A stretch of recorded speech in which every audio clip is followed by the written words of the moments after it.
नमस्कार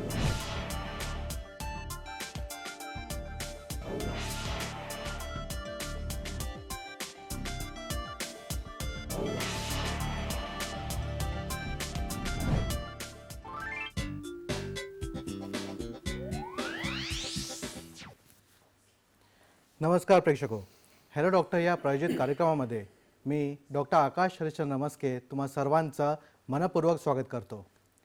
प्रेक्षको, आपल्या दिवसाची सुरुवात कशी होते? सकाळचा अलार्म वाजतो, तो आपण स्नूज करतो. 5-5 मिनटं करत करत आपल्याला उठायला उशीर होतो. मग त्यानंतर दिवसभर कामाचा व्याप, धावपळ, स्ट्रेस आणि सरते शेवटी रात्री उशिरापर्यंत मोबाईलचा उजेड हा आता अनेकांचा डेली रुटीनच जणू झालेला आहे. दिवसभर कामाचा व्याप एवढा असतो की शरीर आणि मन एवढं थकून जातं की सरते शेवटी फक्त एकाच गोष्टीची मागणी करतं, ते म्हणजे शांत झोप. आयुर्वेदाने आहार विहारासोबतच झोपेला फार महत्त्व दिलेले आहे. झोप अजिबात न येणे, झोप कमी येणे किंवा खूप जास्त येणे याबद्दल आणि त्यासोबतच अनेक काही गैरसमजुती आहेत, त्याबद्दल आयुर्वेदाचं मत काय आहे हे जाणून घेणे फार महत्त्वाचे आहे.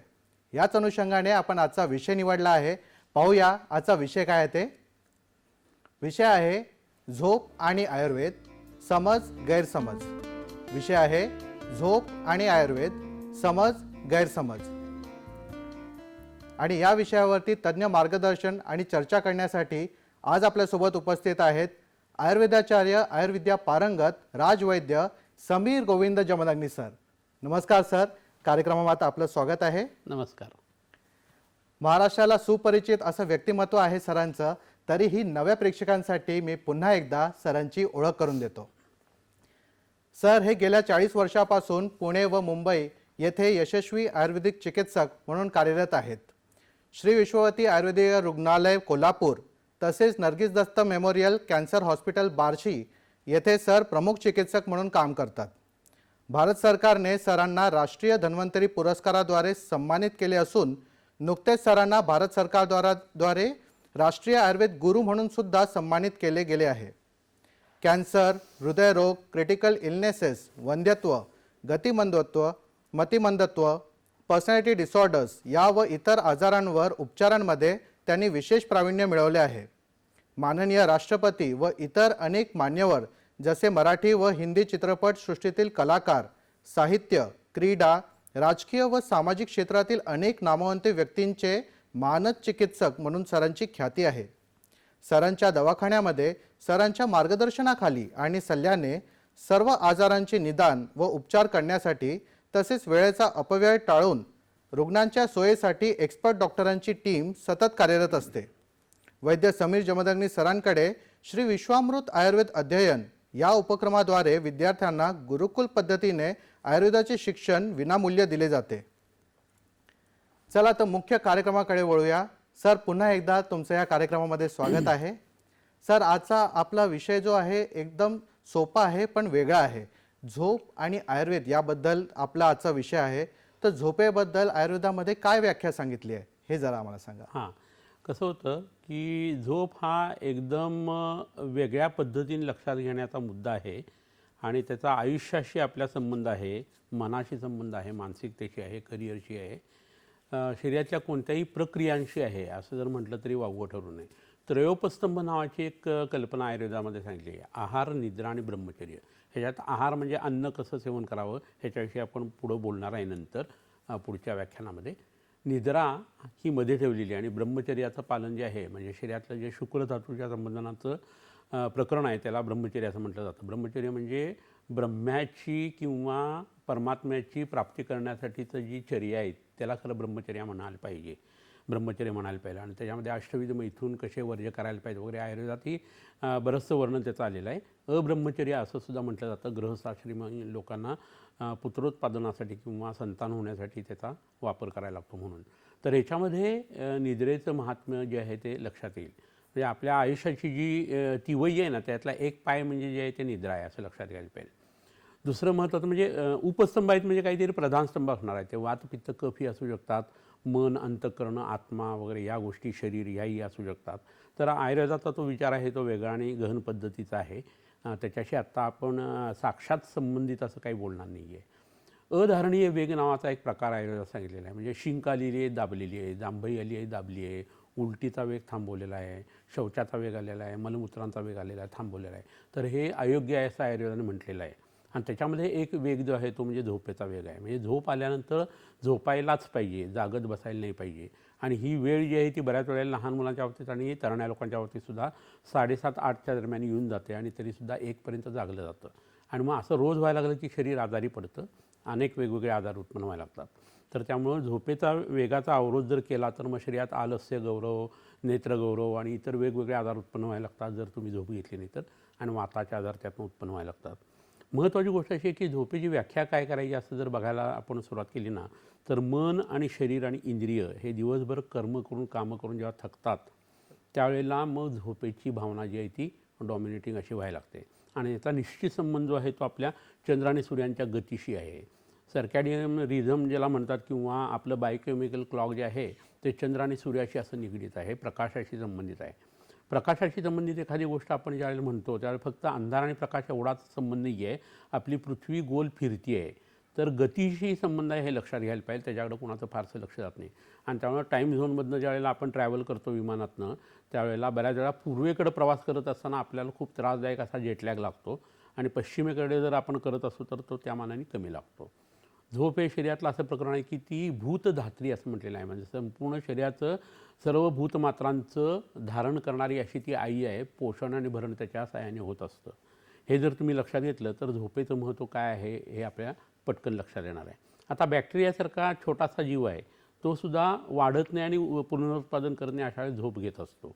व्हायरससारखी गोष्ट आहे, बाहेर असताना ती सुप्त अवस्थेत अशी असते आणि तिची झोपच चाललेली असते. वनस्पती आहे तर त्याला आपल्यासारखी सेंट्रल नर्वस सिस्टीम नाही आहे, परंतु तीसुद्धा झोप घेत असते आणि संध्याकाळी त्याची पानं जी असतात ती पडणं किंवा हात मिटल्यासारखी उभी राहणं असं प्रकरण घडत असतं. प्रकाश संश्लेषण किंवा फोटोसिंथेसिस होत असताना जो उष्णतेचा भाग किंवा प्रकाशाचा भाग वापरला जातो त्याने ती एनर्जी दिवसभर मिळवत राहते आणि संध्याकाळी त्या एनर्जीचा वापर करून वनस्पती स्वतःच्या भागांची वाढ करते. स्पेशली मुळांची वाढ जी आहे ती रात्रीच्या वेळेला होत असते आणि झोपेच्या हिशोबाने हे प्रकरण महत्त्वाचं आहे. तर त्यांची झोप ही अशा पद्धतीची असते. पक्षी बरेचसे असतात त्यांना थंडीच्या दिवसात 13 ते 14 तास झोपायला लागतं. शाकाहारी प्राणी आहे तर त्याची झोप जी असते ती सावध असते आणि कमी झोप असते आणि शिकार होऊ नये म्हणून त्यांना पटकन उठायला लागतं आणि उठायला जमणार नाही म्हणून बरेच प्राणी जे आहेत ते उभ्यानी झोप घेतात असं सुद्धा होत असतं. शाकाहाराचा परिणाम जो आहे तो एवढा झोपेवरती येतो आणि त्यांची झोप सावध आणि कमी असते. मांसाहारी प्राणी जे असतात ना ते सिंहासारखे 12 ते 20 तास झोपून काढतात असेही असतात आणि त्यांच्या शरीरामध्ये एनर्जी जी आहे ती कॉन्झर्वेशनचा भाग जो आहे त्याच्यापेक्षा शिकार करतानासाठीची त्यांची तयारी जी आहे ना ती झोपेमध्ये ताकद भरून काढून करत असतात. तर वाघ सिंहासारख्या प्राण्यांना ज्यांना मांसाहार आहे आणि जे तामसी आहेत त्यांना झोप जास्ती लागते आणि शाकाहार ज्यांचं आहे त्यांना ती झोप कमी लागते. हे कुठेतरी आपण लक्षात घ्यायला पाहिजे.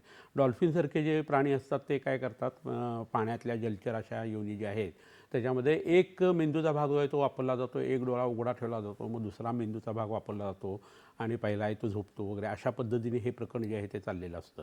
तर हा भाग जो आहे तो प्राण्यांच्या बाबतीत अशा पद्धतीने आपल्या लक्षात घ्यायला लागतो. बरेच अस्वलासारखे प्राणी आहेत, काही पद्धतीच्या खारुट्या ज्या आहेत ह्या काय करतात 6-6 महिने शीत निद्रा त्यांची चाललेली असते आणि मग शरीरामध्ये मेदाचं संचार भरपूर साठवण भरपूर केली जाते आणि त्यातनं ते एनर्जी वगैरे घेत असतात. काही फुलपाखरांच्या जाती ज्या असतात त्याच्यामध्ये सुद्धा सुरवंटाची अवस्था आणि नंतरची कोशाची अवस्था ह्याच्यामध्ये हा प्रकार दिसून येतो. तर सस्तन छोटेसे प्राणी, इतर पक्षी ह्याच्यामध्ये हा छोट्याशा प्रमाणात निद्रा घेणं असा टॉर्पोर नावाचा जो भाग असतो ना तो बऱ्याच वेळेला आपल्याला आढळून येतो. म्हणजे झोप ही एक्सटेन्सिव्हली सगळीकडं प्रत्येक जीवमात्राला जी आहे ती व्यापून आहे असं थोडक्यात म्हणायला पाहिजे. आयुर्वेदाच्या हिशोबाने जर बघितलं तर झोप ही कफाच्या गुणामुळे येत असते. गुरुगुण जो आहे, स्निग्ध गुण जो आहे, गौरत्व अन्न शरीरामध्ये हे त्याच्या हिशोबाने लक्षात घ्यायला लागतं आणि तमोगुण जर वाढला शरीरामध्ये तर झोप यायला लागते आणि सत्वगुण वाढायला लागला तर आपल्या शरीरामध्ये हळूहळू जागृती जी आहे ती व्हायला लागते. अंधार व्हायला लागला तर अंधार उत्पन्न कशामुळे होणार आहे, सूर्यास्त झाल्यामुळं. आणि त्यावेळेस डोळ्याच्या पापण्या आणि भिवया जे आहेत ते खाली यायला सुरुवात झाली की आपापच प्रकाश जो आहे तो डोळ्यामध्ये कमी व्हायला लागतो. रूप तन्मत्रा ही डोळ्याची आहे आणि डोळे मिटायला लागले की मग तुमच्या पिनियल ग्लँडमधनं मेलॅटोनिन जे आहे ते सिक्रेट व्हायला लागतं आणि तुम्हाला झोप यायला लागते. आणि ज्यावेळेला जागृती येणार आहे त्यावेळेस जेव्हा सूर्याचा उदय होतो त्यावेळेला हळूहळू प्रकाश यायला लागला की तुमच्या शरीरामध्ये कॉर्टिझॉल जे आहे ते सिक्रेट व्हायला लागतं आणि तुम्ही अलर्ट होता, जागे होता. हे सगळं प्रकरण जे आहे ते झोपेच्या विषयाने का सांगणं महत्त्वाचं आहे. याला जितकं जमेल तेवढं माणूस एक लक्षात घ्या तुम्ही, कोणत्याही गोष्टीने पटकन मरत नाही ना, तर माणूस त्याच्याविषयी खेळत बसतो, इंद्रियांचे चोचले पुरवतो. डोळे असतील, जीभ असेल, नाक असेल, कान असेल किंवा त्वचा असेल. आणि त्यामुळं जोपर्यंत इथंपर्यंत येत नाही आणि बुडून मरत नाही ना, तोपर्यंत माणसाला विकृत वागण्याची पद्धत जी आहे ना, ती त्यांनी पूर्वापार अशी अंगीकारलेली आहे. असात्म इंद्रियार्थ संयोग, प्रज्ञाप्राद आणि काल असे 3 प्रकार जे आहेत ना, ते आजारी पडण्याचे आयुर्वेदाने सांगितलेले आहेत. काळानुसार माणूस आजारी पडतो, म्हातारा झाला तर आजारी पडणार आहे, ते आपल्या हातात नाही आहे. काळ निष्प्रत्यनिक आहे. परंतु प्रज्ञाप्राद म्हणजे हे करू नको असं मन, बुद्धी सांगत असते मनाला, आणि मन म्हणतं की नाही, मला याच्यातनं आनंद मिळतो, मी हे करणारच. क्षणिक सुख असतं, परंतु ते घेतलं जातं आणि प्रज्ञाप्राद होतो. चुकीच्या गोष्टीशी संबंधित भजी आवडते तर एक भजी खाऊन थांबत नाही, 2 भजी खाऊन थांबत नाही, आणि भरपूर भजी खातो आणि आम्लपित्ताचा आजार असतो तरीही खातो आणि अपत्य करतो. तर या पद्धतीचं प्रत्येक इंद्रियांचं जे संयोग सांगितलं आहे त्याला असात्म इंद्रियाचं संयोग असं म्हटलेलं आहे. आणि ह्याच्यामध्ये तुम्हाला जे मग नॅचरल इन्स्टिंक्ट जे आतली आहे त्याच्यानुसार झोप येत असेल आणि तीही न घेता जर तुम्ही इंद्रियांचे चोचले पुरवायला लागलात, प्रज्ञाप करायला लागलात, तर शरीर प्रत्येक वेळी तुम्हाला सिग्नल देतं. तोंड कडू करतं, थंडी वाजून येते, ताप आल्यासारखं होतं आणि पटकन औषध घेऊन आपण ते बरं करायचा प्रयत्न करतो. ताप जातो, पण तुमच्या शरीरातला जो आम आहे, प्रत्येक धातूमध्ये रसरक्त मांसमेद अस्थिमज्जा शुक्रामध्ये साठलेला, हा काही निघत नाही. आणि हे सगळं प्रकरण जे आहे ते 40-50ला कुठंतरी मोठ्या आजाराचं रौद्र रूप घेऊन धारण करून येतं. तर ह्या हिशोबाने ह्या 3 उपस्तंभापैकी निद्रेकडे आपण बघायचं आहे आणि त्याची माहिती जी आहे तेवढी जेवढी जमेल तेवढी आपण घ्यायची आहे. प्राकृत निद्रा कशी असते, झोप येण्यासाठी काय करायला लागतं, कोणत्या आजारात झोप घ्यायची, कोणत्या ऋतूमध्ये घ्यायची नाही, कोणत्या आजारामध्ये ते औषधासारखी उपयोगी पडते, ह्या सगळ्या गोष्टी ज्या आहेत ना, त्या तरुण मुलांना, म्हाताऱ्या लोकांना, बाल जे आहेत लहान मुलं त्यांना, गर्भिणीला, रजस्वला स्त्रीला, सुतिकेला, या सगळ्या पद्धतीचा विचार जो आहे ना, तो विचार कव्हर करायचा आपण प्रयत्न करणार आहे. बरोबर आहे. प्रेक्षको, चर्चा रंगत आली आहे. आपण ही चर्चा पुढे नेणारच आहोत. त्यासोबतच सरांनी आपल्यासाठी काही आरोग्यदायी टिप्स आणले आहेत. ते कोणते तेही पाहणार आहोत एक छोट्याशा विश्रांतीनंतर. कुठेही जाऊ नका, पाहत राहा आपला आवडता कार्यक्रम हॅलो डॉक्टर.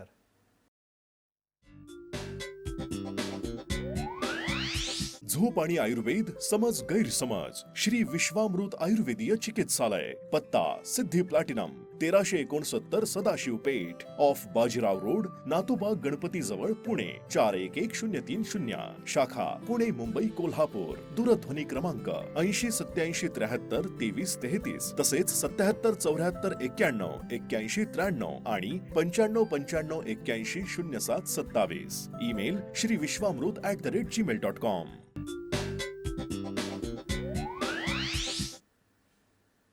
तर ब्रेकनंतर तुमचं पुन्हा स्वागत आहे. सरांनी आपल्यासाठी काही आरोग्यदायी टिप्स आणले आहेत. कोणते ते पाहूया. टिप नंबर 1, पळसाच्या मुळाचे चूर्ण 2-2 ग्रॅम सकाळी संध्याकाळी तूप आणि खडीसाखर सोबत घेतल्यास पुरुषांची ताकद वाढते. टिप नंबर 2, पिंपळाच्या पानावरती दर रविवारी मुलांना गरम गरम आमटी भात खाऊ घातल्यास मुलांची समज वाढते, तोतरे बोलणे कमी होते आणि बुद्धिवर्धन होते. आज आपल्यासोबत सर आहेत आणि सरांसोबत आपण चर्चा करत आहोत निद्रा आणि आयुर्वेद याबाबत. तर सर, आता निद्रेबद्दल व्याख्या तर आपण समजून घेतली, निद्रेचे गुण काय आहेत याबद्दल जरा सांगा. बरोबर आहे. आता झोपेमुळं काय गोष्टी घडतात, प्राकृत झोपेमुळं, तेही बघायला लागेल. आणि एकंदरीत झोपेचा प्रकार जो आहे ना, तो कसा आहे तर कफ वाढवणार आहे. म्हणजे शरीरातला मेद वाढवणं, मांस वाढवणं, शुक्र वाढवणं, मज्जा वाढवणं किंवा कफ वाढवणं, असं सगळं वर्धनाचं काम आणि सृजनशीलता जी आहे ती चांगल्या कफावरती अवलंबून आहे. प्राकृत कफ जो असतो चांगला, तो सत्वगुणाचा सांगितलेला आहे सुश्रुत संहितेमध्ये, आणि विकृत झाला की तो तमोगुणात्मक असा होतो आणि त्याच्यामुळे झोप येणं वगैरे हा भाग घडत असतो. तर लघु आणि प्रकाशक असा सत्वगुण आहे, त्यामुळे त्यांनी जाग येत असते, आणि गुरु आणि आवरक असा तमोगुण असल्या कारणाने आपल्याला झोप येत असते. हा आयुर्वेदाचा जो टेक आहे तो झाला. मगाशी मी जसं सांगितलं तसं अंधार झोप हे कसं आहे, नर्वस ऑपरेशन आहे. तुम्ही एक लक्षात घ्या की नर्वस ऑपरेशन कोणतंही असू दे, जे शौचालय होणं असू दे, लघवी होणं असू दे, मैथून कर्म असू दे, किंवा आत्ता सांगितलं तसं झोपेचा प्रकार असू दे, किंवा इतर ज्या मज्जातंतूशी संबंधित घटना आहेत त्या असू देत, ह्याच्यामध्ये काय होतं, नर्वस ऑपरेशनला फोटोफोबिया असतो, म्हणजे युजली प्रकाश सहन होत नाही. त्यामुळे तुम्ही जेवढा अंधाऱ्या खोलीमध्ये झोपाल आणि तुम्हाला भीती वाटत नसेल तर उत्तम पद्धतीने झोप तुम्हाला लागू शकते. आणि म्हणूनच डोळे मिटले जातात. सूर्यास्त झाल्यानंतर अंधार यायला लागतो, तमोगुण वाढायला लागतो, कफ ही काही प्रमाणामध्ये वाढायला लागतो आणि झोप येणं हा प्रकार घडत असतो. आणि सगळ्यात महत्त्वाची बाब असते अशी असते की ही झोप यायला लागली की आपण रात्री झोपताना झोप चांगली येत नसेल तर चेरीसारखा पदार्थ आहे, किवीसारखा पदार्थ आहे किंवा म्हशीचं दूध जे आहे ते जर घेतलं गेलं ना तर आपल्या शरीरामध्ये ट्रिप्टोफॅन नावाचा एक घटक तयार होतो आणि मसल जे आहे ते चांगल्या पद्धतीने तो दुरुस्त करतो आणि उत्तम पद्धतीची झोप यायला आपल्याला मदत होत असते. ह्याच्याबरोबर दिवसभर काम आपण करत असलो ना की ॲडिनोमायसिन नावाचा एक पदार्थ जो आहे तो तयार होतो आणि तो काय करतो तर आपल्या शरीरामध्ये निद्रा उत्पन्न करण्यासाठी जे मेलाटोनिन जे आहे ना त्याला मदत करत असतो. आणि नेमकं लोक त्यावेळेला चहा पितात तर कॅफिन जे आहे ना चहा किंवा कॉफीतलं हे त्याला ॲरेस्ट करतं त्या घटकाला आणि त्यामुळे तुमची झोप जी आहे ती डिस्टर्ब होऊ शकते. म्हणजे रात्री झोपतानाचा चहा 8-8, 10-10 वेळा थोडा चहा घेणं ह्याने कार्बोहायड्रेटचं डायजेशन होत नाही, रक्तदाब आणि मधुमेहाचे त्रास होतात आणि तुमची झोपसुद्धा व्यवस्थित होत नसते. तर ही झोप जी आहे ती प्राकृत अवस्थेत जर घेतली गेली तर मेंदू शांत होतो, BP जे आहे ते नॉर्मलला यायला सुरुवात होते, हृदयाचे ठोके जे आहे ते व्यवस्थित पडायला सुरुवात होते, शरीराचा चयापचय चांगला होतो आणि शरीराची ताकद वाढल्या कारणाने व्याधी प्रतिकारशक्ती जी आहे ना तीसुद्धा उत्तम पद्धतीने एस्टॅब्लिश होत असते. तर संध्याकाळ झाल्यानंतर पूर्वीच्या काळी इतर भागदौड काही नसल्याने खेडेगावात लोक लगेच दिवे लागणीनंतर अर्ध्या पाऊण तासात झोपायचे आणि जेवण हे त्याच्या आधी व्हायचं. आयडियल जेवणाची वेळ जी आहे ती 10 ते 12 आणि संध्याकाळी 5 ते 7 एवढी जर ठेवली गेली तर तुम्हाला झोप चांगली येणं हे सुद्धा आपोआप घडणं हे शक्य असतं. आणि झोप जर चांगली झाली तर तुमची शरीराची जी ताकद आहे ती पुन्हा रिएस्टॅब्लिश होते. रात्री तुमचं वेअरटेर जे आहे शरीराचं ते सगळं शरीर दुरुस्त करत असतं. एस्पेशली 10 ते 2ची जी झोप आहे ना ती तर व्हायलाच पाहिजे. त्यांनी पित्त शमन होतं आणि तुमचं आरोग्य जे आहे ते चांगलं राहण्यासाठी त्याचा उपयोग होत असतो. तर अशी माहिती आपण बघूया. मला वाटतं एक फोन येतोय आणि आपण तो फोन घेऊया, त्याचं उत्तर देऊया. आपल्याला जळगावहून एक टेलिफोन कॉल आलेला आहे. प्रिया भालेराव आहेत. नमस्कार, आपला प्रश्न विचारा. नमस्कार प्रियाजी.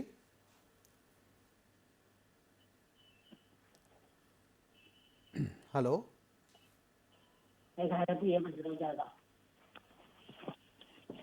आवाज हळू येतोय, जोरात बोललं तरी चालेल. हॅलो. हां हॅलो बोला. टीव्हीचा व्हॉल्यूम कमी करा आणि फोनवरती बोला सलग. हॅलो. हां बोला बोला लवकर बोला. हॅलो. हॅलो. बोला, प्रश्न विचारा. हा, मला झोप येत नाही, शुगर आहे 30 वर्षापासून. बर. हॅलो. हां बोला बोला. शुगर आहे 30 वर्षापासून. बरं बरं बरं ठीक आहे, समजला प्रश्न. आणि एन्डोप्लास्टिक झालाय 3 वर्ष झाले. काय झालंय? एन्जिओप्लास्टी. ओके ओके ठीक आहे, काय हरकत नाही, चालेल. प्रश्न समजला, उत्तर देऊया आपण. 30 वर्षापासून मधुमेह आहे, वय साधारण 55-60च्या दरम्यान त्यांचं दिसतंय आणि झोप येत नाही आहे. तर त्यांना एक साधा औषध आहे, कैलाजीवन म्हणून एक क्रीम मिळतं, ते पोटातही घेता येतं आणि बाहेरून लावता येतं. ते 1 चमचा आणि त्याच्यामध्ये भास्कर लावून चूर्ण अर्धा चमचा घालायचा आणि रोज रात्री त्यांनी घ्यायला सुरुवात करावी. एरंडेल तेल जे असतं ना ते तळ पायला रोज रात्री लावून झोपायला पाहिजे त्यांनी. आणि शिरोधारा ब्राह्मी तेलाची जी आहे ती जळगावमध्ये खूप मोठे मोठे छान वैद्य आहेत, त्यांच्याकडे जाऊन त्यांनी शिरोधारा करायला पाहिजे. साखर कंट्रोलमध्ये राहणं हे खूप महत्त्वाचं आहे. म्हणजे मग मस्तिष्काला उत्पन्न होणारा आत्ताचा हा त्रास किंवा मज्जासंस्थेला जो त्रास होतो आहे तो कमी येऊ शकतो. आणि त्यासाठी त्यांनी जेवणानंतर हेमगर्भ म्हणून मात्रा असते, त्याचे 7 वेढे घ्यायचे आणि त्यावर शतावरी आणि गुळवेल सत्व जे आहे ते घ्यायचं. असं जर केलं तरी त्यांच्या ह्या सगळ्या तक्रारी जी आहेत त्या कमी येऊ शकतात. तर आपण मूळ विषयाकडे माझ्या मते वळूया की झोपेचा परिणाम जो आहे त्याच्यामुळं सुखाची वाढ होते असं आयुर्वेदाने म्हटलेलं आहे. म्हणजे सुख अलकुल वेदना जी आहे ती आपल्या शरीरामध्ये उत्पन्न होते. त्याच्याबरोबरीनं आपला शरीराची पुष्टी जी आहे ते त्यातनं आपल्याला मिळत असते. बाळाची वाढ होणं हे सुद्धा त्यात घडत असतं. शरीरातलं शुक्र जे आहे ते उत्तम पद्धतीने शरीरातनं वाढीला लागायला लागतं. श्वासाची गती ती प्राकृत झाल्या कारणानं आणि व्याधीक्षमता चांगलं झाल्या कारणानं तुमचं आरोग्य जे आहे ते शरीराचं आणि मनाचं चांगलं राहतं. पॉवर ऑफ रिकलेक्शन जी आहे, पॉवर ऑफ ॲक्विजिशन जी आहे ती धारणा, धृती, स्मृती हे चांगलं व्हायला लागतं. तुमचं कॉन्सन्ट्रेशन जे आहे ते उत्तम पद्धतीने व्हायला लागतं. तुमचं डिसिजन मेकिंग जे आहे ते प्रिसाईज व्हायला लागतं. आणि तुमच्या शरीराचा रिदम जो आहे मनाशी राहणं आणि निसर्गाशी राहणं हा उत्तम व्हायला लागतो. त्यामुळे संध्याकाळी झाल्यानंतर थोड्या वेळाने सूर्यास्तानंतर अर्धा ते 1 तासाने खरं म्हणजे झोपायला पाहिजे. आणि ही वेळ 7:30ची वगैरे येते. तुम्ही म्हणाल काय हा माणूस सांगतोय 7:30ला कोण झोपत असतं काय? खरं झोपायचं असतं आणि तुम्ही जेवढा उशिरा ते झोपाल तेवढा त्याचा परिणाम जो आहे तो तुमच्या आरोग्यावरती विकृत पद्धतीने येणार आहे. आणि एकदा तुम्ही लवकर झोपायची सवय लावली आणि पहाटे 3:30 ते 5:30च्या दरम्यान उठायला लागलात तर तुम्ही इतर लोकांच्यापेक्षा 4 तास लवकर उठायला लागता, 3 तास लवकर उठायला लागता आणि तेवढ्यातच तुमची कामं भरपूर होऊन तुम्ही जगाच्या पुढं राहता. जगामध्ये जे यशस्वी झालेले लोक आहेत ना, त्यांनी कमी अन्न खाल्लेलं आहे, एकदा अन्न खाल्लेलं आहे, लवकर झोपलेले आहेत रात्री आणि पहाटे लवकर उठलेले आहेत. त्यामुळे त्यांचा 24 तासाचा दिवसमध्ये आपल्याला जो काही वेळ मिळतो त्याच्यापेक्षा त्यांना 3 तास बोनस मिळतात. आणि असं वर्षानुवर्ष जेव्हा चालतं ना त्यावेळी ती व्यक्ती मोठी होत असते. तर कमी झोप, उत्तम झोप आणि लवकर झोप असं जर केलं तर त्याचा परिणाम जो आहे तो आपल्या शरीरावरती खूप चांगला येतो. बरोबर आहे. सर, आता आपण झोपेविषयी एवढी माहिती घेतली आहे. झोपेचे प्रकार काय आहेत का आणि असतील तर कोणकोणते आहेत त्याबद्दल बरोबर आहे. जरा सांगा. आता सगळ्यात महत्त्वाची बाब कशी आहे माहिती आहे का, की झोप असं जेव्हा आपण म्हणतो त्यावेळेला मध्ये कफाचा गुण जो आहे ना तो उत्तम असतो. तर तमोद गुणातून उत्पन्न होणारी म्हणजे तामसी आहार विहार तुम्ही केलेला आहे आणि त्यातून उत्पन्न होणारी अशी जी आहे ती तमोद भवा नावाची एक जी झोप आहे ती आयुर्वेदाने सांगितलेली आहे. दुसरी कफ शरीरात वाढल्या कारणानं उत्पन्न होणारी परंतु प्राकृत अवस्थेत असलेली अशी जी आहे ती कफोत्पन्न अशी जी निद्रा आहे ती दुसरी आयुर्वेदाने सांगितलेली आहे. तिसरी जी आहे ती व्याधीतून उत्पन्न व्याधीप्रवाह अशी निद्रा सांगितलेली आहे. म्हणजे पांडुरोग आहे, किडनी फेल्युअरचा पेशंट आहे, मधुमेह आहे किंवा खूप शरीरामध्ये कफ वाढून कफाचा विकार झालेला आहे तर त्याला येणारी झोप जी असते ना त्याच्यामध्ये हा भाग जो आहे तो व्याधीरूप अशा पद्धतीने लक्षात घ्यायला बऱ्याच वेळा लागतो. आणि बऱ्याच वेळा असं होतं की रात्री स्वभाव प्रभाव जी आहे रात्र झाल्या कारणाने येणारी झोप आहे ती प्राकृत आहे आणि ती आपल्या सगळ्यांना येत असते आणि ही जीवधात्री किंवा भूतधात्री असं सांगितलेलं आहे. अशी झोप येणं हे खूप महत्त्वाचं आहे. आता हे होत असताना आधुनिक शास्त्राने सुद्धा त्याचे काही प्रकार सांगितलेले आहेत. प्रधान 2 महत्त्वाचे प्रकार सांगितलेले आहेत आणि ते म्हणजे काय तर एका याच्यामध्ये डोळ्याची हालचाल जी आहे ना ती खूप रॅपिड आय मुवमेंट होत असते अशी झोपेची एक अवस्था असते आणि नॉन रॅपिड आय मुवमेंटची एक अवस्था असते. तर तुम्हाला जेव्हा जेव्हा स्वप्न पडतात ना किंवा स्मृती चांगली होणं आणि शिकणं हे प्रकरण जे आहे ना तुम्हाला रॅपिड आय मुवमेंटच्या झोपेमुळे तुम्हाला घडत असतं. तर रात्री झोपेत चालणं किंवा बडबडणं, दात खाणं किंवा अंथरुणात शू करणं अशा ज्या गोष्टी असतात ना त्या रॅपिड आय मुवमेंटच्या काळामध्ये बऱ्याच वेळा घडत असण्याची शक्यता असते आणि त्यावेळी जर आपण पापणी बाजूला करून डोळे बघितले तर ही हालचाल आपल्याला दिसू शकते. ह्याच्याबरोबर नॉन रॅपिड आय मुवमेंट जी आहे ना ती अवस्था 3-4 स्टेजमध्ये खरं म्हणजे वर्णन केली गेलेली आहे. पहिल्यांदा मेंदूतल्या तरंग जे आहे ते हळूहळू कमी यायला लागतात, मसल शिथिल व्हायला लागतात. मग मेंदूतल्या तरंगांची आणखी शिथिलता मांसाला अनुलक्षण आपल्या लक्षात घ्यायला लागते आणि मग हृदयाची गती जी आहे ती हळूहळू कमी व्हायला लागते. श्वास जो आहे तो सेटल व्हायला लागतो. हे होत असताना तुमच्या बॉडीचं टेम्परेचर रात्रीच्या कारणामुळं कमी यायला लागल्या कारणाने त्याचा फायदा तुम्हाला पुन्हा झोप चांगली येण्यासाठी व्हायला लागते आणि तुम्ही गाढ निद्रेमध्ये जाता. आणि गाढ निद्रेमध्ये गेल्यानंतर तुमच्या शरीरातलं प्रोटीन सिंथेसिस जे आहे ते सुधारतं. तुमच्या शरीराला पूर्ण विश्रांती मिळते, मनाला विश्रांती मिळते आणि शरीराचं जे दिवसभर झालेलं जे घर्षण आहे आणि ज्या टिश्यू नष्ट झालेले आहेत त्याचं क्रिएशन जे आहे ते पुन्हा त्यावेळेला सुरुवात व्हायला लागते. तर हे झोपेच्या काही पद्धतींनी किंवा वर्गीकरणाच्या ज्या पद्धती वेगवेगळ्या आहेत त्या पद्धतीने हे प्रकरण आपल्याला बघायला लागतं. बऱ्याच लोकांना पूर्वीच्या काळी जेव्हा मॉर्फिन वगैरेचा शोध नव्हता किंवा पेन किलरचा शोध नव्हता त्यावेळेला कॅन्सरसारखे आजार व्हायचे आणि त्याच्यात प्रचंड वेदना व्हायच्या आणि तो माणूस 20-20 दिवस जागा राहायचा विना झोपेचा आणि नंतर त्याला एकदम शरीरात त्या वाताला आणि पित्ताला कॉम्पेन्सेट करण्यासाठी एस्पेशली वाताला कारण शिवलम नास्ती विना वातात असं म्हटलेलं आहे त्याच्या शरीरात कफ वाढायला सुरुवात व्हायची. पहिल्यांदा दुखणं सगळं वाताचं 20 दिवस आणि नंतर महाघोर असा कफ त्याच्या शरीरात येऊन त्या व्यक्ती घोरून आजारी पडून नष्ट व्हायच्या. तर घोरणं हा प्रकार आणि त्याच्याबरोबरीनं ह्या पद्धतीचा एक विकृत प्रकार जो आहे ना तो अरिष्टसूचक अध्यायामध्ये चरक संहितेमध्ये वर्णन केलेला आहे आणि तोही आपल्याला लक्षात घ्यायला लागतो. ह्याच्यावरून दिवासा म्हणजे दिवसा झोपणं किंवा सकाळी उशिरापर्यंत उठणं असा प्रकार जो असतो ना तोही बरेच लोक करत असतात आणि त्यांना कफाचे आणि कफपित्ताचे आजार होत असतात. दुपारी कोणी झोपावं तर रात्री ज्याला जागरण झालेलं आहे त्यांनी रात्रीच्या जागरणाच्या निम्म्याने दिवसा झोपायला पाहिजे. तेही जेवणाच्या आधी. जेवल्यानंतर झोपणं हे कफपित्ताला बिघडवतं. अनेक आजार त्यातून उत्पन्न होतात. दुपारी झोपायला कोणाला परमिशन आहे? जे आजारी आहेत, जे बाल आहेत म्हणजे 16 वर्षाच्या आतली मुलं आणि खूप कष्ट करणारी म्हातारी माणसं, ग्रीष्म ऋतू ह्याच्यामध्ये आणि वाताचे आजार असताना तुम्हाला दुपारी झोपायची वैद्याच्या सल्ल्याने परमिशन मिळू शकते. त्या खायचं प्यायचे नियम जे आहे ना ते सुद्धा आपल्याला बघायला लागतात.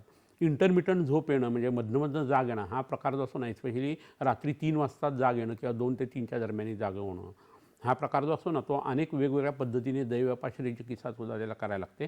आणि त्याच्यावरून शरीरात असलेले जे आजार आहेत त्याची ट्रीटमेंट जर केली गेली तर हे रात्री मध्येच उठणं जे आहे ते कमी व्हायला लागतं. तुम्ही जेवणाचा नियम पाळायला लागलात, ब्रह्मचर्याचा नियम पाळायला लागलात की दोन्ही बाजून झोप चांगल्या पद्धतीने येणं हे सुरू होत असतं. तर याचा विचार आपण करायला पाहिजे. बरोबर आहे. चर्चेच्या या वळणावरती आपल्याला एक टेलिफोन कॉल आलेला आहे. मुंबईहून लता बेंद्रेजी बोलत आहेत. नमस्कार लताजी, आपला प्रश्न विचारा. हॅलो. हा बोला. हा नमस्कार सर. नमस्कार. हा माझा नातू आहे 9 वर्षाचा. बर. हॅलो. हो हो बोला ना. माझा नातू 9 वर्षाचा आहे. रात्री 3 नंतरच झोपतो तो. बर. दिवसभर देखील शाळेतून सकाळची शाळा 6:20 जरी 6:30 गेला तर आल्यानंतर देखील तो झोपत नाही. उठतो केव्हा? हो. तो किती वाजता उठतो? हॅलो. याच्यावर पर्याय नाही, तो उठतो किती वाजता? 3ला झोपतो ठीक आहे, पण उठतो केव्हा? तो सकाळी पहाटे 5:30 उठतो सर. अच्छा. 3 ते 5:30 एवढी झोप होते आणि 5:30 दिवसभर पुन्हा वाजता होत उठतो. नाही. 5:30 वाजता. 3 ते 5:30 एवढी झोप होते, हो, पुन्हा होत नाही. 2.5 तास नाही तर 3 तासच झोपतो सर. बरं ठीक आहे, काय हरकत हा नाही. एवढीच होती, झोपतच नाही अजिबात. असं किती वर्ष चाललंय? 1-2 वर्ष? हॅलो. हॅलो. आता जवळजवळ 2-3 वर्ष झाले सर हे चाललंय. बरं ठीक आहे, काय हरकत नाही. 2 वर्ष तर कंटिन्यू चाललेलेच आहे. बरं ठीक आहे, काय हरकत नाही, आपण उत्तर देऊ. हां. तर महत्त्वाची गोष्ट कशी आहे, इतकी 2.5 तास कमी झोप असणं छोट्या मुलांना हे शक्य वाटत नाही. इतर वेळेला तो त्याचं जे खाणं पिणं वागणं आहे हेही बघायला पाहिजे. पहिलं म्हणजे रक्तातलं B12 जे आहे ते तपासून घ्यायला पाहिजे. दुसरं वातपित्ताचा हा आजार असू शकतो अनिद्रा नावाचा, आणि त्याच्यासाठी वेगळी ट्रीटमेंट देता येते. पण ब्लड केमिस्ट्री त्याची पहिल्यांदा तपासून येणं हे खूप महत्त्वाचं आहे. एस्पेशली किडनी प्रोफाईल आणि लिव्हर प्रोफाईल त्याची करून घ्यावी, आणि त्याला आधी नजीकच्या काळात कावीळ वगैरे झालेली होती का हे बघायला पाहिजे. आणि घरच्या लोकांनी लवकर झोपायला पहिल्यांदा सुरुवात करायला पाहिजे. ह्याच्याबरोबरीने त्याला पादाभ्यंग म्हणजे पायाला जर तेल लावलं गेलं तर भूक ही चांगली लागायला लागते आणि झोप ही चांगली यायला लागते. तरीसुद्धा त्याला रात्री वेळेच्या वेळेस झोपताना खोरासनी वास, सर्पगंधा, जटामांसी आणि धमासा ही पावडर आहे ती साधारण अर्धा ग्रॅम घ्यायची, म्हणजे 500 मिलीग्रॅम, आणि ती गूळ आणि तुपावरती त्याला खायला द्यायची, आणि त्याच्यावरून सारस्वत अरिष्ट देता येतं. संध्याकाळच्या वेळेला त्याला काकडीचा रस आणि अक्रोड असं जर खायला दिलं तर रात्री त्याची झोप चांगली येऊ शकते. आई आणि वडील दोघं आहेत घरी आणि मुलगा आहे आणि असं खूप वेळा होत असेल तर एकाचा धाक असणं खूप गरजेचं आहे, आणि दुसऱ्याने प्रेम करायला पाहिजे. दोघं जर प्रेम करत असेल आणि एकटाच मुलगा असेल ना तर मग त्यांना शेअरिंग जमत नाही, आणि नंतर डोक्यावरती मिरे वाटतात मुलं. त्यामुळे लालयत पंचवर्षांनी दशवर्षांनी ताडेत प्राप्ते तू 16 वर्षे पुत्र मित्रवत आचरेत असं सूत्रच आहे. फक्तच प्रेम करायचं असं नाही करायचं, त्यांचं वेलफेअर कशात आहे हे बघणं आपल्याला गरजेचं आहे. त्या हिशोबाने शिरोपिचू, शिरोधारा ह्याचा वापर त्याला करता येतो. कर्णपुराण आणि नसते याचासुद्धा त्या मुलाला उपयोग होईल. म्हशीचं दूध रात्री जे आहे ते थोडंसं जायफळ घालूनसुद्धा त्याला देता येणं शक्य आहे. पण शरीरातला मोठा जर कोणता आजार असेल आणि त्याच्याकडं हे लक्षण निर्देश करत असेल तर तो आजार आधी बघणं हे खूप गरजेचं आहे. इतके दिवस घरी थांबणं हे योग्य नाही आहे. बरोबर आहे. प्रेक्षक सरांनी आपल्याला निद्रेविषयी भरपूर माहिती सांगितली आहे.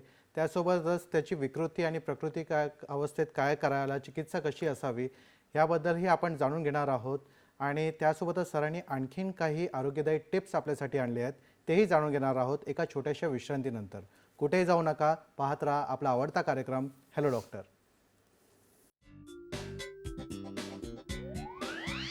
झोप आणि आयुर्वेद समज गैरसमज श्री विश्वामृत आयुर्वेदीय चिकित्सालय, पत्ता Siddhi platinum 1369 Sadashiv Peth off Bajirao road, Natoba Ganpati जवळ, पुणे 411030. शाखा पुणे, मुंबई, कोल्हापूर. दूरध्वनी क्रमांक 8087732333 तसेच 7774919193 आणि 9595810727. ईमेल श्रीविश्वामृत@gmail.com.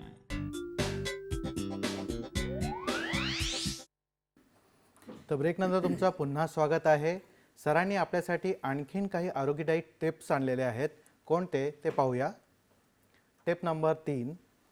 सुस्ती येऊन, पोट बिघडून आणि अंगात आळस येऊन ज्यांची बुद्धी काम करत नाही अशा व्यक्तींनी 1 ग्राम बडीशेप चूर्ण 2 ग्राम मधासह सकाळी संध्याकाळी घेत जावी.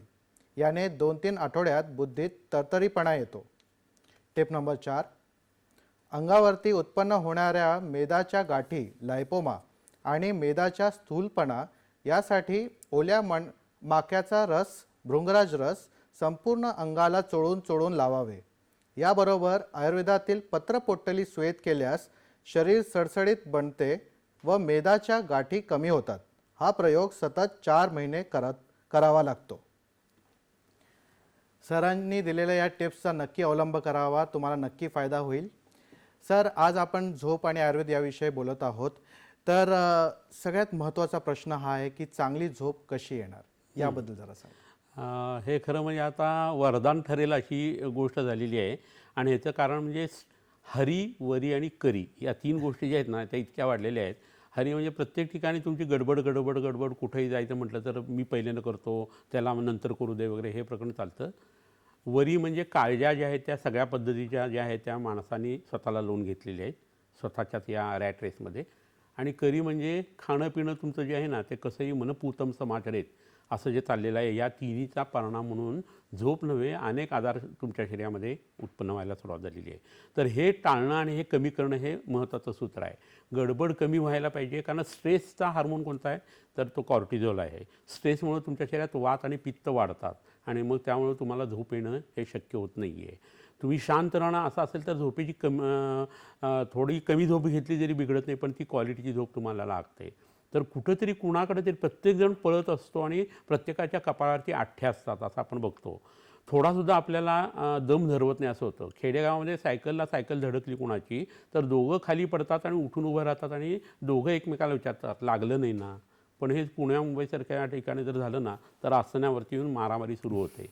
तर आपल्या गतीने झालेला हा परिणाम जो आहे ना आणि आपल्या खाण्यापिण्याने झालेला हा परिणाम जो आहे तो स्ट्रेस, टेन्शन, एन्झायटीच्या हिशोबाने आपल्याला बघायला लागतो. आपल्या अंगातली ताकद जास्ती असेल तर आपण चिडतो, आपल्या अंगातली ताकद कमी असेल तर आपण टेन्शनमध्ये येतो आणि आपल्याला भीती वाटायला लागते. म्हणजे कुठेही गेलं तरी षडरिपू आपल्याला सोडत नाहीत असं व्हायला लागतं.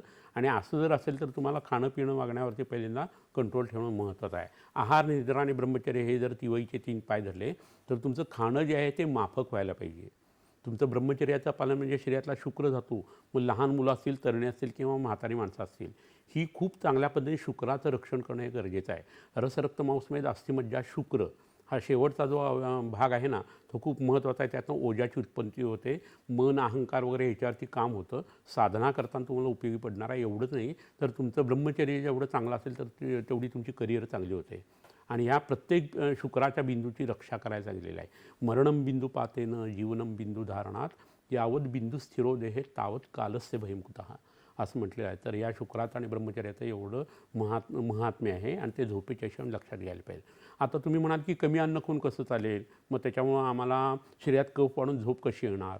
तर असं आहे की तुम्ही अर्धशक्ती व्यायाम करायला पाहिजे आणि पोट जे आहे ते पूर्ण भरेल एवढं जेवायला नाही पाहिजे. 2 पोळ्याची भूक असेल तर तुम्ही 1.5 पोळी खाणं किंवा 1 पोळी खाणं हे जर करायला लागलात तर भूक तेवत राहते आणि भूक तेवत राहिली तर तुम्ही दीर्घायुषी होणार आहे. शरीरातला आणि वात पित्त जो आहे तो संध्याकाळच्या वेळेला आपोआप झोप तुम्हाला यायला लागली की ती व्यवस्थितरित्या झोप तुमची पूर्ण होणार आहे. हे जर लक्षात घेतलं तर तुमची दिनचर्या आधी फिक्स पाहिजे. पहाटे लवकर उठणं, उठल्यानंतर मग व्यायाम जो सांगितला आहे तो करणं आणि त्याच्या आधी अंगाला तेल लावणं, त्याच्यानंतर तुमचे काही योगोपचार असतील किंवा प्राणायाम वगैरे असतील अशा गोष्टी तुम्ही करायला पाहिजे. करिअरच्या हिशोबाने तुमची मांडणी जी आहे ती सकाळी व्हायला पाहिजे आणि हे सगळं झाल्यानंतर माफक आहार भूक लागल्यानंतर तुमचा व्हायला पाहिजे. 2 वेळेला किंवा 1 वेळा वय जसं असेल तसं. आणि हे सगळं झाल्यानंतर संध्याकाळी घरी आल्यानंतर मला लवकर झोपायचं आहे हे कुठंतरी लक्षात यायला पाहिजे आणि मला लवकर उठायचं आहे हे लक्षात यायला पाहिजे. आता 31 डिसेंबर जवळ आलं, बरेच लोक संकल्प करतील की मी पहाटे उठणार आहे आणि 31 डिसेंबरच्या रात्री 4पर्यंत जागतात तर दुसऱ्या दिवशी उठेल का कोणी माणूस पहाटे. तर त्यावेळेला आपण रात्रीचे कार्यक्रम मी न बघता 10ला झोपणार आहे हा पहिला संकल्प येईल तर तुम्ही पहाटे उठणार आहे. तर हा एक भाग महत्त्वाचा आहे. वातावरण जर शीत असेल तर तुम्हाला झोप जी आहे ती उत्तम पद्धतीने चांगली लागायला लागते. स्त्री किंवा पुरुषांच्या बाबतीत स्त्री आणि स्त्रियांच्या बाबतीत पुरुष यांच्याविषयीचं चिंतन, पैसा, चिंता, भय, शोक, व्याधी, एस्पेशली अंगाला खास सुटणं आणि इतर सगळ्या करिअरची चिंता हे जर तुमच्या डोक्यामध्ये असेल ना, तर मग तुम्हाला झोप लागणं हे खूप अवघड आहे. तर या गोष्टींना कितीपर्यंत डोक्यात चढवायचं किंवा हृदयात ठेवायचं हे ज्याचं त्यांनी ठरवायला पाहिजे. आणि झोपल्यानंतर शरीरासाठी आणि मनासाठी आपल्याला झोप आवश्यक आहे. तर प्रत्येक प्रश्नाचं उत्तर आपण काढू शकणार आहे हे कुठंतरी लक्षात घेऊन झोप घ्यायला पाहिजे. आहाराचा विचार आपण केला, व्यायामाचा विचार केला, दिशेचा विचार करावा लागतो. दक्षिणेकडे डोकं करून झोपणं आणि उत्तरेकडे पाय करणं हे खूप महत्त्वाचं आहे. आता तुम्ही ऑस्ट्रेलियासारख्या ठिकाणी जर गेला तर हेच प्रकरण बरोबर उलटं होतं. पण आपण भारतात आहे तोपर्यंत भारताचा विचार करूया. दक्षिणेकडे डोकं आणि उत्तरेकडे पाय असं व्हायला पाहिजे. पूर्वेकडे डोकं आणि पश्चिमेकडे पाय असं करून झोपलं तरी चालणार आहे. पण दक्षिणोत्तर झोपलात तर तुम्हाला चुंबकीय क्षेत्राचा पृथ्वीचा उपयोग होतो, तिच्या गतीचा उपयोग होतो. तुमचा सर्कॅडियन रिदम जो आहे ना तो रिएस्टॅब्लिश होतो चांगल्या पद्धतीने. चंद्र सूर्याच्या गतीशी तुमचं तादात्म्य होतं. तुम्ही लवकर उठायला लागता, लवकर झोपायला लागता. एवढंच नव्हे तर ज्या स्त्रियांना वंध्यत्व आहे, गर्भाशयाशी संबंधित आजार आहेत ते सुद्धा याने दुरुस्त व्हायला लागतात. कारण त्यांची ल्युनर सायकल असते आणि चंद्राची सायकल ही पुन्हा सूर्याच्या सायकलशी संबंधित असते. त्यामुळे अंधार, प्रकाश आणि गती याचा विचार दिशेच्या हिशोबाने जर केला तर तुमची झोप जी आहे ती उत्तम पद्धतीने त्यावेळेला यायला सुरुवात होते. संध्याकाळी जर आंघोळ करण्याची किंवा 3 वेळा आंघोळ करण्याची पद्धत होती पूर्वीच्या काळी. असं जर केलं गेलं तर त्याचा परिणामसुद्धा तुम्हाला खूप चांगला येतो. पहिल्यांदा तुमची रोमरंध्र जी आहे ती खुलतात, त्यातनं जो मल आहे तो बाहेर पडण्याची शक्यता असते ती पडून जाते. नंतर ते आकुंचित होतात आणि थंडपणा जर आला तुमच्या शरीराला तर रात्रीची झोप जी आहे ती क्वालिटी स्लीप तुम्हाला यायला लागते, मध्ये मध्ये जाग येत नाही. रात्री झोपताना पाणी नाही प्यायला पाहिजे. आणि श्रम खूप झालेले असेल तर अंग जे आहे ते अंग मर्दन करून घेऊन मसाज करून घेऊन नंतर जर तुम्ही झोपलात तर त्याचा परिणाम तुम्हाला खूप चांगला येणार आहे. कर्ण म्हणजे कानामध्ये तेल घालणं, नस्य म्हणजे नाकामध्ये तेल घालणं, गंडूश म्हणजे तोंडामध्ये तिळाचं तेल धरणं, डोळ्या म्हणजे अंजन करणं, ह्या सगळ्या गोष्टी ज्या आहेत ना त्या शालाक्य तंत्रात आयुर्वेदाने खूप महत्त्वाच्या सांगितलेल्या आहेत. तुमच्या शरीरातला रक्त आणि कफ हे दोन्ही गोष्टी ज्या आहेत त्या त्यांनी चांगल्या होऊ शकतात. कर्णेंद्रिय हे वाताचं आहे. वायू आणि आकाश या महाभूतातून ते उत्पन्न होतं. तिथं कोरडेपणा असतो म्हणून वैद्य कानात तेल घालत असतो आणि ते तेल आटोक्लाव केलेलं निर्जंतुक असं असतं आणि त्याचा संबंध आपल्या पक्वाशाहीशी असतो, व्हेगस नर्वशी सुद्धा असतो. तर कर्णपुराणावरती खूप बोलता येण्यासारखं आहे. त्यामुळे एकदम कानात तेल घालू नका, त्याने कान फुटेल असं काही होत नसतं. तुम्ही वैद्याचा सल्ला घेऊन त्या पद्धतीने या गोष्टी करायला पाहिजे. तसाच नस्याचा भाग आहे. नासा ही शिरसोद्वारम असं म्हटलेलं आहे. तर मस्तिष्काशी जर संबंधित झोप असेल आणि मेलाटोनिन तिथं जर सिक्रेट होत असेल तर नाकामध्ये औषधं घालणं याने झोप येणार आहे. तर ह्या सगळ्या गोष्टीचा झोप न येणाऱ्या लोकांनी विचार करावा, जवळच्या वैद्याचा सल्ला घ्यावा आणि त्या पद्धतीने हे उपचार केले तर तुम्हाला रात्री चांगली झोप येईल. वा, छान. सर, आता एक प्रश्न येतो की झोपेचा मानवी विविध अवस्थेवरती काय परिणाम होतो का, याबद्दल जरा सांगा. बरोबर आहे. कसं होतं, माणसाच्या वेगवेगळ्या अवस्थामध्ये पहिल्यांदा आधी जेंडर म्हणजे स्त्री आणि पुरुष अशी कॅटेगरी करायला पाहिजे. तर स्त्रियांची ल्युनर सायकल आणि पुरुषांची सौर किंवा सूर्याशी संबंधित सायकल असते. पण ज्यावेळेला तुमच्या शरीरामध्ये या उष्णतेचा किंवा प्रकाशाचा परिणाम येत असतो ना त्यावेळेला आपल्याला हे बघायला पाहिजे की त्याचा परिणाम आपल्या शरीरातल्या कोणत्या अवयवांच्यावरती, दोषधातू मलांच्यावरती येतो.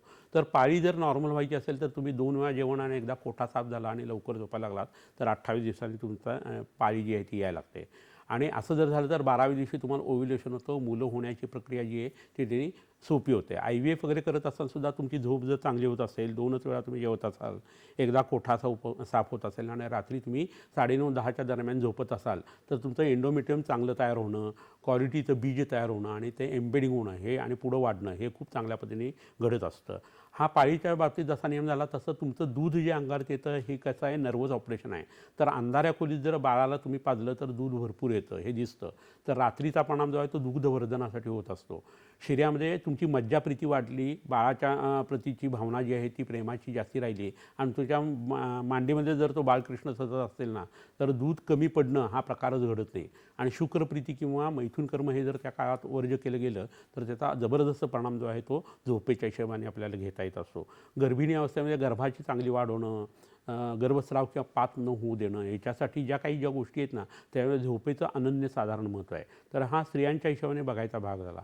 वृद्ध व्यक्ती असेल तर मग वात वाढायला लागतो जर तुमची झोप कमी पडली तर.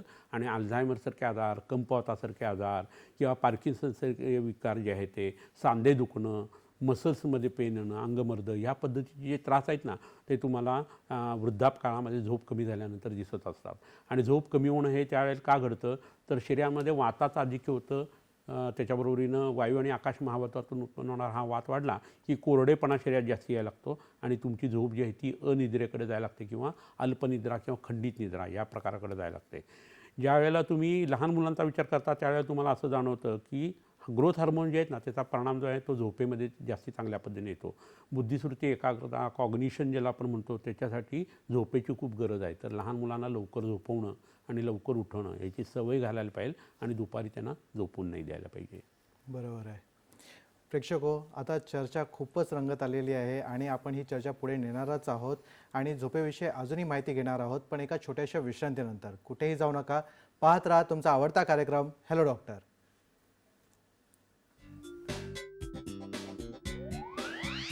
झोप आणि आयुर्वेद समज गैरसमज श्री विश्वामृत आयुर्वेदीय चिकित्सालय, पत्ता Siddhi platinum 1369 Sadashiv Peth off Bajirao road, Natoba Ganpati जवळ, पुणे 411030. शाखा पुणे, मुंबई, कोल्हापूर. दूरध्वनी क्रमांक 8087732333 तसेच 7774919193 आणि 9595810727. Email shriviswamrut@gmail.com. तर ब्रेकनंतर तुमचं पुन्हा स्वागत आहे. आज आपण चर्चा करत आहोत झोप आणि आयुर्वेद या बाबतीत आणि आपण झोपेबद्दल भरपूर माहिती घेतली आहे. पण सर, आता एक प्रश्न येतो की झोपेच्या कोणत्या विकृती आहे आणि त्याचा चिकित्सेमध्ये काय उपयोग करता येतो का, त्याबद्दल जरा सांगा. बरोबर आहे. आता आधुनिक शास्त्राने आणि आयुर्वेदाने झोपेच्या अनेक विकृती सांगितलेल्या आहेत. अनिद्रा याच्याविषयी आपण बोललो, झोप न लागणं, अतिनिद्रा, खूप झोप येणं, खंडित निद्रा म्हणजे मध्ये मध्ये झोप जी आहे ती डिस्टर्ब होणं.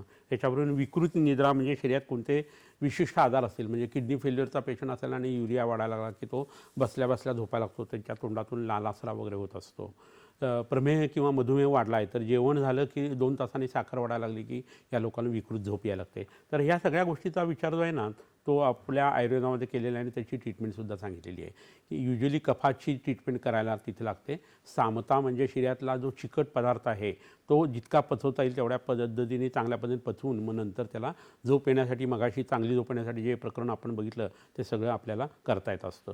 आधुनिक शास्त्राने काही प्रकार सांगितले, त्याच्यात नार्कोलेप्सी नावाचा एक प्रकार सांगितलेला आहे आणि त्याच्यामध्ये काय होतं की रुग्ण जो असतो तो अचानक दुपारी झोपायला सुरुवात होते, त्याला विसरणं जे आहे ते त्याच्या बाबतीत खूप मोठ्या प्रमाणात दिसून येतं. म्हणजे स्मृती जी आहे ती त्याची कमी व्हायला लागते, अंग हलवता येत नाही, असा पॅरालिसिस झाल्यासारखं एकदम त्याच्या शरीरामध्ये उत्पन्न होतं. तर मेंदूतल्या काही विशिष्ट न्यूरॉनचा अभाव असं त्याचं कारण आधुनिक शास्त्र धरतं. मेंदूची, डोळ्याची आणि मज्जातंतूची उत्पत्ती आयुर्वेदानुसार लहान आतड्याच्या पहिल्या डिओडेनम नावाच्या भागामध्ये घडते. जिथं पित्त धराकला आहे तिथं मज्जा धराकला आहे. तर त्याला गृहिणी रोगाची ट्रीटमेंट दिली तर त्या लोकांचा हा आजार जो आहे तो झपाट्याने कमी यायला लागतो. स्लीप ॲपनिया नावाचा एक प्रकार असतो, म्हणजे झोपेमध्ये लोक घोरत असतात आणि जबडाही मागच्या बाजूला पडतो, सगळ्या अवयवांना आतनं शैथिल्य असतं, कफ वाढलेला असतो, सूज असते आणि श्वासाला ऑब्स्ट्रक्शन येणं हा प्रकार होतो. तर हा 2 पद्धतीचा असतो. ऑब्स्ट्रक्टिव्ह जो असतो ना त्याच्यामध्ये असं काहीतरी कारण राहतं, नाकाचा नाड वाढलेला आहे, पडजीभ खालेली आहे वगैरे वगैरे आणि शैथिल्य त्याच्यात जास्ती असतं. आणि दुसरा जो असतो तो सेंट्रल ॲपनिया आहे, तो जास्ती भयानक आहे. म्हणजे मेडुला आणि ऑब्लॉंगेटा नावाचे जे प्रकरण आपल्या मेंदूतले जे भाग आहे तिथं श्वासाच्या आणि हृदयाची सेंटर्स असतात. तर तो श्वासाचा इम्पल्स जो आहे तोच व्यवस्थितरित्या येत नाही आणि त्यामुळे श्वासाला अवरोध होणं असा प्रकार होतो. हे फार भयंकर प्रकरण आहे आणि याच्यामध्ये बरेच लोक जे असतात ते प्राण गमावतात आणि त्यांना अटॅक येतात, असं बऱ्याच वेळा होतं, किंवा स्ट्रोक बसतो. तर याच्यासाठी विविध ट्रीटमेंट कफाची आणि मेदाची करायला लागते. नवक गुगळू नावाचं एक औषध आणि श्वास काशिंतामणे याच्यासाठी अप्रतिम उपयोगी पडतं. संध्याकाळचं जेवण बंद करायचं 40 नंतर, भाजकं खायचं आणि दुपारी एकदा जेवायचं. गोड, आंबट, खारट पदार्थ कमी केले आणि प्राणायाम आणि त्याच्यावरती भ्रामरी आणि उज्जाई प्राणायाम केला की हे प्रकरण सुटतं. तर हे या पद्धतीने लक्षात घ्यायला पाहिजे. जेट लॅग नावाचा प्रकार जो आहे ना तो दुसऱ्या देशामध्ये ट्रॅव्हल करणारे जे लोक आहेत त्यांना खूप सतावतो आणि पूर्वेकडे जेवढं तुम्ही ट्रॅव्हल करताना तेवढं तुम्हाला जास्ती त्याचा त्रासदायक प्रकार होतो. पश्चिमेकडे जात असलं की तुमची झोप जी आहे ना त्याची प्रवृत्ती होत असल्यानं फारसं बिघडत नाही असं लक्षात येतं. तर कधीही तुम्हाला जेट लॅग लागणार आहे आधीच प्रवासाच्या तुम्ही काय करा, झोप व्यवस्थित घ्या, अंगाला तेल लावा आणि अन्न तुमचं जे आहे ते कमी ठेवा, म्हणजे तुम्हाला हा त्रास होणार नाही. जिथं तुम्ही लँड व्हायला आणि उतराल तिथं गेलं की पहिल्यांदा काय करायचं, अंगाला संपूर्ण तेल लावून मसाज करून घ्यायचे आणि कडकडीत गरम पाण्याने आंघोळ करायची. सगळं दारं खिडक्या बंद करायचे, पडदे जे ड्रॅक्युलासारखे सगळे काळ्या रंगाचे किंवा कोणते असले तरी बंद करून दिवा मालवायचा आणि किती वाजले असले तरी झोपून टाकायचं आणि झोपून जेव्हा तुमची झोप पूर्ण होऊन उठाल त्यावेळेला तुमचं ते बायोकेमिकल क्लॉक जे आहे तिथल्या भौगोलिक परिस्थितीची आकस्टम होतं आणि तुम्हाला त्यातनं चांगल्या पद्धतीचे पुढचे जे निर्णय ते घेता येतात. अन्यथा चिडचिड होणं, त्रागा, आदळपट, BP वाढणं, हार्टमध्ये प्रॉब्लेम, अंजायनासारखं वेदना, चिंता, ताण जास्ती वाढणं, BP जास्ती वाढल्या कारणाने नाकातनं रक्त येणं, पाय जड होऊन नंतर लघवीला न होणं आणि किडनीवरचे परिणाम होणं, हे सगळं प्रकरण जे आहे ना ते खूप मोठ्या प्रमाणावरती आपल्याला जेट लॅगमध्ये जाणवतं. तर जेट लॅग टाळण्यासाठी तुम्ही हा जो प्रकार आहे ना तो उत्तम पद्धतीने करू शकता. पॅरासोमनिया नावाचा जो प्रकार असतो त्याच्यामध्ये काय होतं, झोपेमध्ये ॲबनॉर्मल गोष्टी ज्या असतात त्या व्हायला लागतात आणि मग दात खाणं, उठून माझा मामा होता तो नरसोबाच्या वाडीला राहायचा, तर त्यांनी गादी गुंडाळली रात्री, उठून नंतर तो नदीकडे गेला आणि पाणी गार लावल्यानंतर उठला तो. तर हा सगळा पॅरासोमनियाचा जो प्रकार आहे ना तो जर लक्षात घेतला तर त्याची ट्रीटमेंट एका व्यवस्थित पद्धतीने आपल्याला करायला लागत असते. आणि त्याच्यामध्ये कृमींची औषधं, गृहिणी रोगाची औषधं, मोठ्या तड्यातल्या पचनाशी संबंधित घटना, शिरोधारा आणि मस्तिष्क रोगातली औषधं वापरली की हा प्रकार जो आहे तो खूप उत्तम पद्धतीने कमी करता येतो. याच्याबरोबर रेस्ट लेग सिंड्रोम नावाचा एक प्रकार आहे आणि त्याच्यामध्ये पायामध्ये मिजरेबल फिलिंग असतं. पाय जे आहेत ते सतत हलवावे वाटतात विश्रांतीच्या काळामध्ये आणि एस्पेशली झोपेमध्ये, आणि दाह होतो का मुंग्या येतात हे समजत नाही असं होतं. तर हा सगळा प्रकार जो आहे ना तो ह्या झोपेच्या विकृतीच्या हिशोबाने लक्षात घ्यायला लागतो आणि त्याची वैद्याकडे त्याची ट्रीटमेंटसुद्धा असते. आता इथं काही मी वनस्पती आणलेल्या आहेत, त्याचा वापर कसा करता येतो झोपेसाठी हे तुम्हाला सांगतो. तर इथे ही जटामॉसी नावाची एक वनस्पती आहे, याची मुळं दिसतात. ही महाराष्ट्रात होत नाही, थंड प्रदेशामध्ये उत्पन्न होणारी ही वनस्पती आहे. तर ही अतिशय उत्कृष्ट निद्राजननाची वनस्पती आहे.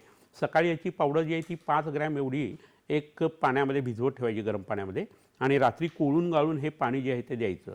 मांसी तिक्ता कषायाचं मेधा कांती बलप्रदा स्वाद्वी हिमा त्रिदोषास्त्र विसर्पदाह कुष्ठनुता असे याचे गुणधर्म चांगलेले आहेत. यांनी तुमची कांती चांगली होते, दाह शरीरातला कमी होतो, बुद्धिस्मृती एकाग्रता वाढते, तुमच्या चेहऱ्यावरती ग्लो यायला सुरुवात होते आणि याच्याबरोबरीने तुम्ही वाचले तुमच्या लक्षात राहायला लागतं. 50 नंतर हे प्रकरण फार अवघड होतं, त्याला ही वनस्पती वापरून बघा. नंतर दुसरी जी वनस्पती आहे ती अश्वगंधा नावाची तुम्हाला बऱ्याच वेळा वनस्पती दाखवलेली आहे मी. आत्ता ही तुम्ही बघू शकता. इथं मूळ जे आहे ते निद्राजनन आहे. एस्पेशली ओली अश्वगंधेची मुळी जी आहे ना ती कुत्र्याच्या विषयावर म्हणजे रेबीजसाठी सुद्धा उपयोगी पडते की काय असं संशोधन सुरू आहे आणि त्याचं चूर्ण जर तुम्ही पोटात घेतलं तर तुमची झोप चांगली येते, स्त्रियांचे पाळीशी संबंधित आजार कमी यायला लागतात आणि त्यांचं वजन आणि उंची वाढायला मदत होते. दुसरी इथे एक वनस्पती आहे ती तुम्हाला दाखवतो आणि ती सगळ्यांना तुम्हाला माहीत असलेली पिंपळ नावाची वनस्पती आहे ही. तर पिंपळाची पांढरा पिंपळ जो आहे तो खूप उपयोगी पडतो. ह्याचं एक पान खाणं म्हणजे पाव किलो गाईचं तूप खाण्यासारखा परिणाम येतो. बुद्धिस्मृती एकाग्रता याच्यासाठी आणि बोलताना अडखळणं याच्यासाठी ह्याचा अप्रतिम उपयोग होतो. लहान मुलांना आणि म्हाताऱ्या लोकांना हे वापरायलाच हवं असं औषध आहे. आणखीन एक वनस्पती तुम्हाला इथे दाखवतो ती म्हणजे ही ब्राह्मी नावाची वनस्पती आहे. ब्राह्मीचा रस पोटात घेणं हे उष्ण प्रकृतीच्या लोकांनी ही वनस्पती वापरावी आणि थंड प्रकृतीचे लोक आहेत त्यांनी ज्योतिष्मती नावाची वनस्पती ती वापरायला पाहिजे. तर ह्याने बुद्धिस्मृती एकाग्रता उत्तम तयार होते.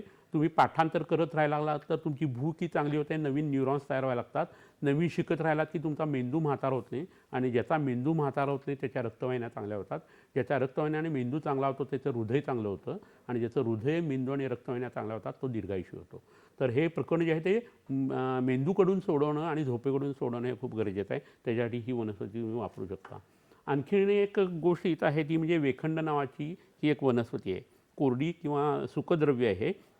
हे उगाळून जर तुम्ही सुवर्ण भस्माबरोबर किंवा नुसतं सुवर्णमासिक भस्माबरोबर जर हे घेतलं गेलं 125 मिलीग्रॅम एवढ्या डोसमध्ये चांगल्या वैद्यांनी तयार केलेल्या औषधाच्या बरोबरीनं आणि लोणी साखरेबरोबर जर ह्याचा तुम्ही सेवन केलं तर तुमच्या झोपेशी संबंधित जे जे आजार आहेत ना ते उत्तम पद्धतीने दुरुस्त होताना दिसतात. तर अशा या काही वनस्पती आपण बघितल्या की याचा वापर करून तुम्ही उत्तम पद्धतीने हा परिणाम जो आहे तो घेऊ शकता. याच्यावर तुम्ही भ्रामरी प्राणायाम करू शकता, कपालभाती प्राणायाम करू शकता, उज्जाई करू शकता, त्याच्याबरोबर सर्वांगासन आणि पश्चिमोत्तानासन जे आहे ते करू शकता.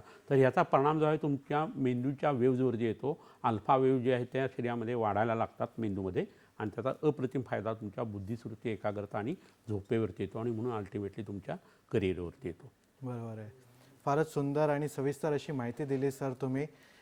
सर आज आपण इथे आलात, आमच्या प्रेक्षकांच्या प्रश्नांची उत्तरे दिली, तसेच त्यांचे मोलाचे मार्गदर्शनही केले. या सर्वांसाठी मी प्रेक्षकांतर्फे आणि सह्याद्री वाहिनीतर्फे आपले आभार मानतो. धन्यवाद सर. प्रेक्षको, आजचा आपला कार्यक्रम तुम्हाला कसा वाटला हे नक्की कळवा. आमच्या सोशल मीडियावरती जे आहे hello doctor2026@gmail.com वेळ झाली आहे तुमची रजा घेण्याची. पुन्हा भेटूया एका नव्या विषयासह तुमच्या आवडत्या कार्यक्रमामध्ये, ज्याचं नाव आहे हॅलो डॉक्टर. तोपर्यंत स्वस्थ राहा, मस्त राहा, हसत राहा. धन्यवाद.